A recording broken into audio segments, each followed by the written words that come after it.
அருகே கட்டுப்பாட்டை இழந்த கார் இருசக்கர வாகனங்கள் மீது மோதியதில் 2 குழந்தைகள் உட்பட 3 பேர் பலி. கிருஷ்ணகிரி மாவட்டம் அஞ்சூர் பகுதியை சேர்ந்தவர் அலி. இவர் கிருஷ்ணகிரியில் இருந்து சொந்த ஊர் நோக்கி திருவண்ணாமலை தேசிய நெடுஞ்சாலையில் இருசக்கர வாகனத்தில் சென்று கொண்டிருந்தார்.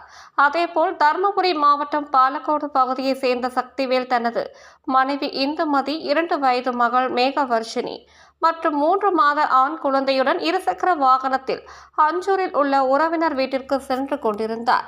அப்பொழுது கிருஷ்ணகிரி சக்கப்பன் நகர் பகுதியை சேர்ந்த நரசிம்மன் என்ற 63 வயது முதியவர் கிருஷ்ணகிரிக்கு காரில் வந்து கொண்டிருந்தார்.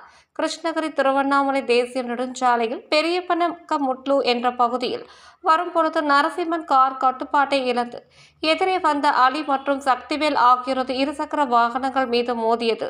இந்த விபத்தில் இருசக்கர வாகனத்தில் வந்த அலி மற்றும் 2 வயது பெண் குழந்தை மேகவர்ஷினி, 3 மாத ஆண் குழந்தை ஆகிய மூவரும் சம்பவ இடத்திலேயே பலியாகினர். இந்த விபத்து குறித்து தகவல் அறிந்த கந்திக்குப்பம் போலீசார் உடனடியாக சம்பவ இடத்திற்கு சென்று படுகாயமடைந்த சக்திவேல், இந்துமதி தம்பதியினரை மீட்டு கிருஷ்ணகிரி அரசு மருத்துவக் கல்லூரி மருத்துவமனைக்கு அனுப்பி வைத்தனர்.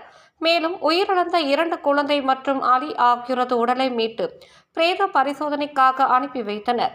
தேசிய நெடுஞ்சாலையில் நடந்த இந்த விபத்து குறித்து கிருஷ்ணகிரி மாவட்ட காவல் கண்காணிப்பாளர் தங்கதுரை சம்பவ இடத்திற்கு சென்று விசாரணை மேற்கொண்டு வருகிறார்.